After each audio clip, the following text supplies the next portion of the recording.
G'day everyone, John from Road Train Adventures back again for another story, and this time we're doing something really simple.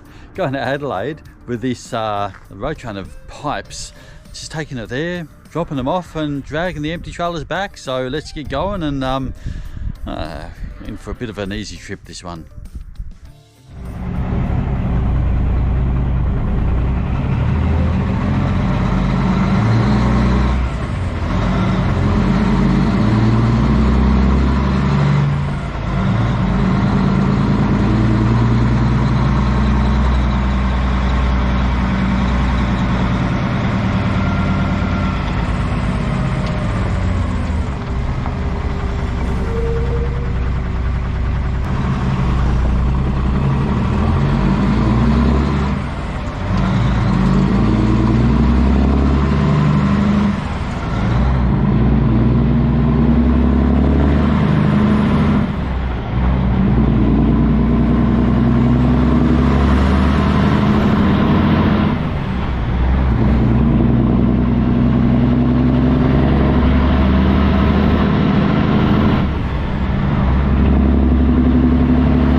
Well, just to give you an idea about my reversing skills, as you can see that laneway there, I've driven forward into that laneway and come straight back into this narrow gate, and it's just a bit wider than my truck.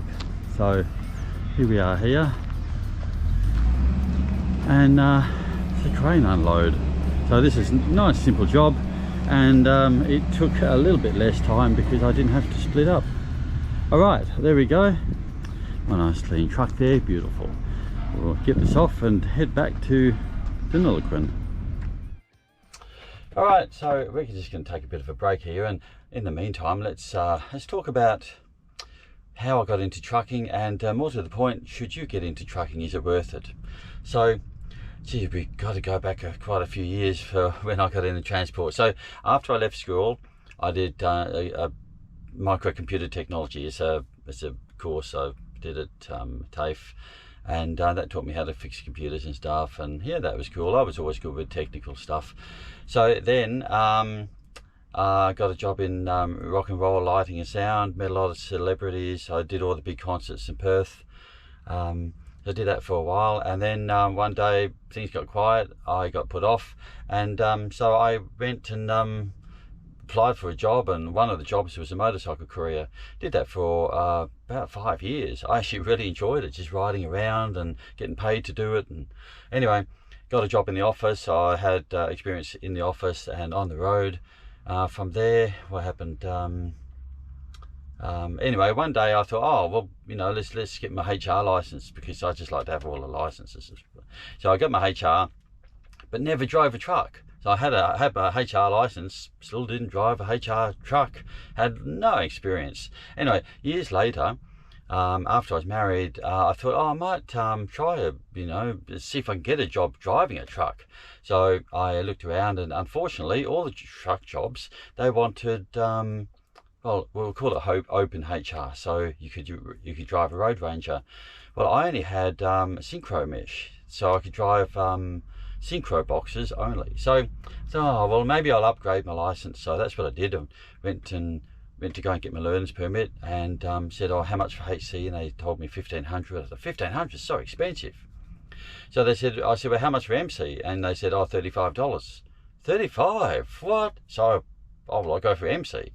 So now I have to go for, because I want open MC. So I went for the Road Ranger gearbox, as well as driving a B-double for the first time. So anyway, what happened was I booked 3 lessons, Tuesday, Wednesday, Thursday, and a test for the following Tuesday.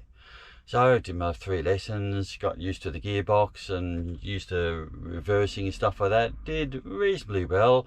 I thought, oh, I'm not sure about the test. But anyway, come the test on the following Tuesday, I get a phone call about, I don't know, 2 o'clock or something, and they said, are you coming down for your test? I said, it doesn't start for another half an hour.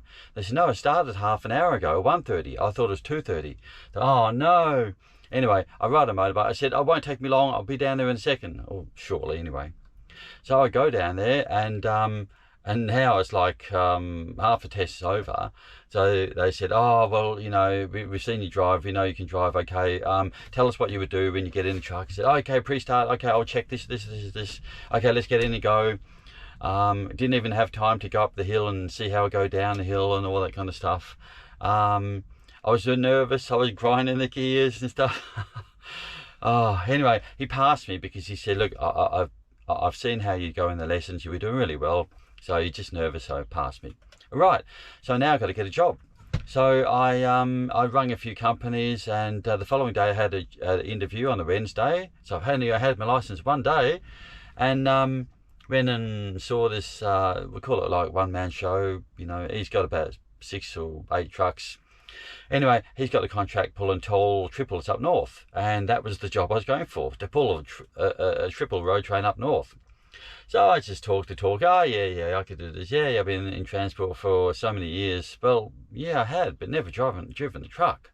So, here we go. Got to go and do the inductions. Now, whilst I'm waiting for the inductions, they said, oh, look, we got some road train tippers. Just see how you go driving that around for a bit. Go with this guy, and he'll just see how you go.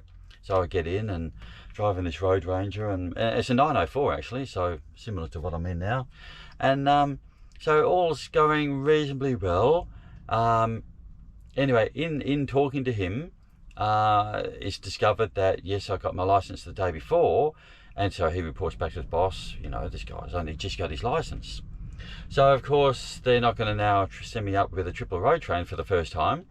I was a bit nervous about that too, but it was going to be a 2-up job. So I thought I'll just watch the other guy and just ask some questions, maybe try not to look too dumb. So there you go.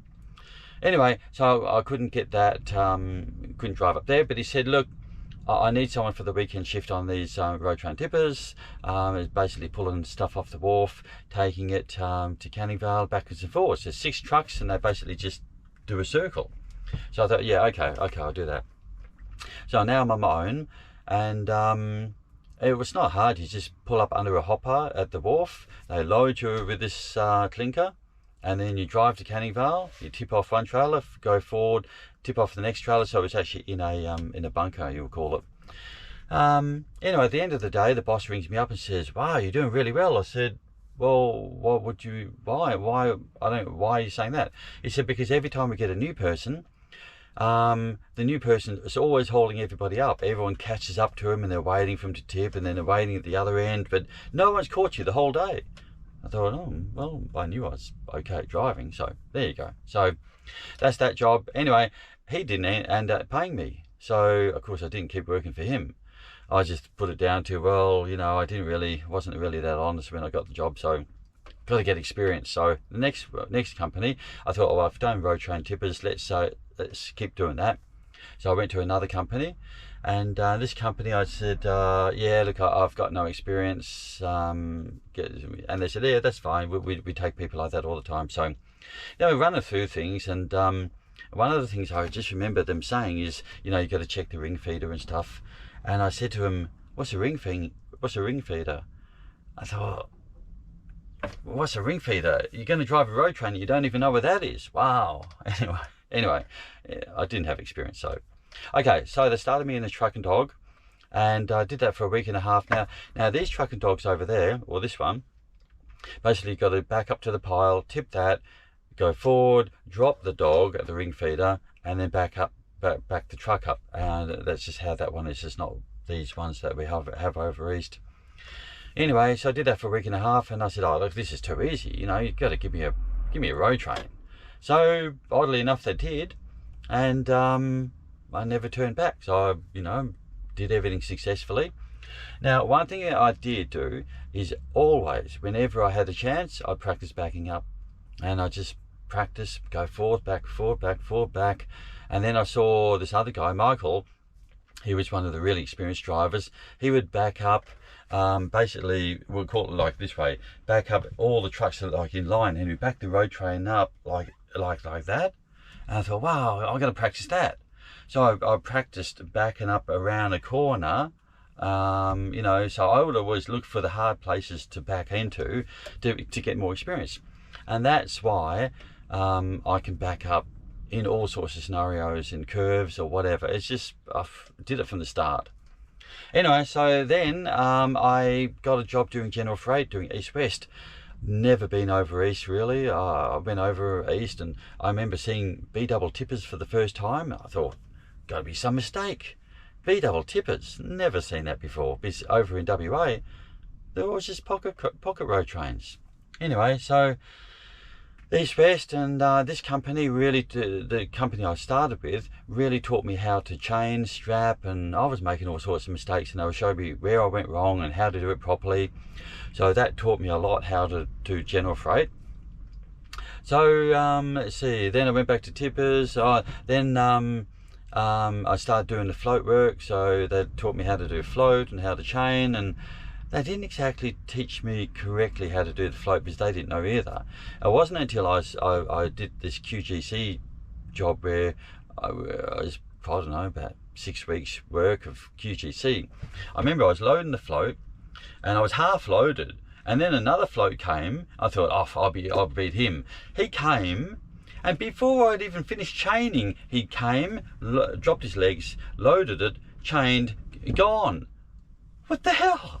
I was pissed. I thought, oh, what? I thought I was showing how to do things correctly, and man, this is a mess. So I spoke to him later on that night and said, oh, how did you do that? What'd you do? And he said, well, look, you've got the wrong chains. Look at these chains. They're 10mm chains, and they're 13mm chains, and my chains were like 10 meters long. He said, you need to get 13mm chains, 1 meter sections. You need a hook and the proper binders and stuff. You just hook there, binder, go.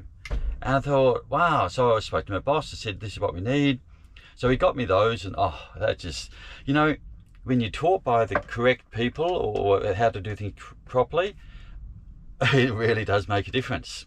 So always find someone who you think knows what they're talking about, and ask questions, learn from them. Don't be afraid to ask questions. I never was. I would always be asking questions. So I found a few people in the company who I thought knew it all.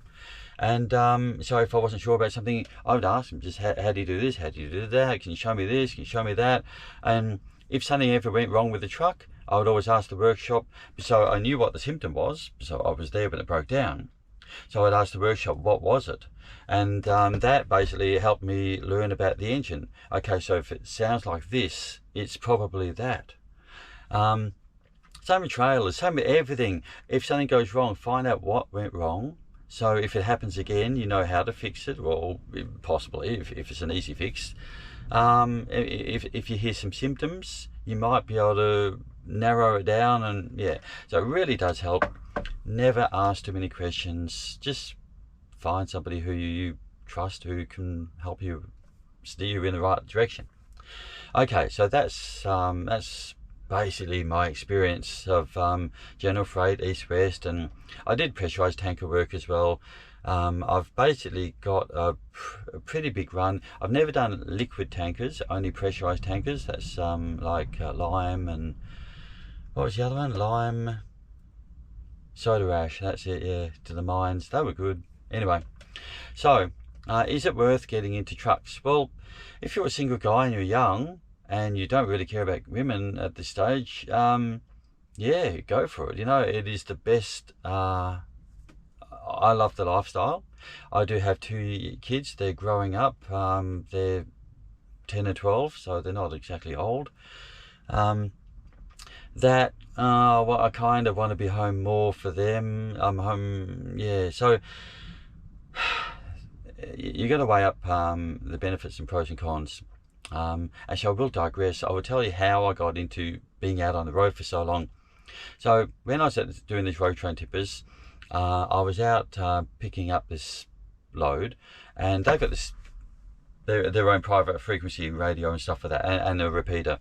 Anyway, I heard on the radio they're calling out this driver, and they said, we want you to go up to Morrowa, and you know, you got to stay up there for a while and stay in the truck. And he's like, no way, no, I don't stay in the truck, no. So I thought, oh, that sounds like fun, I'll do that. So I you know, going around, yeah, I'll do that. So they said, oh, we'll come and see us after.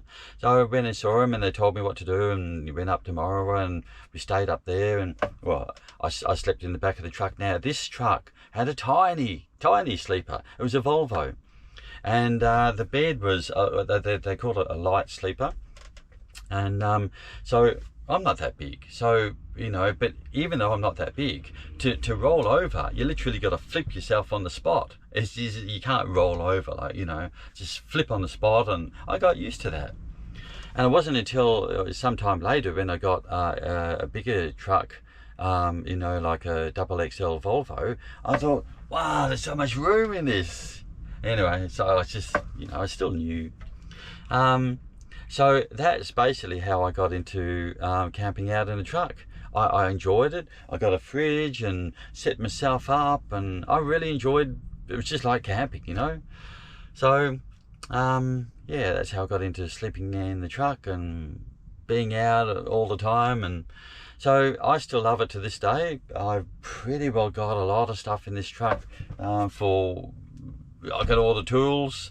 No matter what happens, I've usually got a tool for it. Or I used to have all the air tools, and then I saw those Milwaukee rattle guns, and I laughed at them. I said, what's that going to do? A battery operated one. These are the one all the tyre shops use, you know, the air guns. And yeah, well, I was wrong. The Milwaukee's way better. So yeah, deck yourself out, get all the stuff, and if you're young and don't have too many commitments, yeah, it's great being away all the time. And you know, we do have some people who don't have a home to go to in our company, and man, sometimes I envy them. They don't have to be home for family or a house to worry about and stuff. Man, they just drive and they're around in the country and just, you know, could probably get pub meals every night. Their money's their own, and oh, great lifestyle, you know. So there you go. Some things to consider. I love it. Not everyone does. You also need to know how to load and unload and stuff like that. Don't be afraid of work. I do put in, you know, good hours when I'm driving. I don't just drive part-time. I do maximize the hours, and yeah, you work it. Yeah, anyway, all right, there you go. Look, I'm going to end the video here. So it was a short trip to Adelaide. Don't forget to like this video if you like it.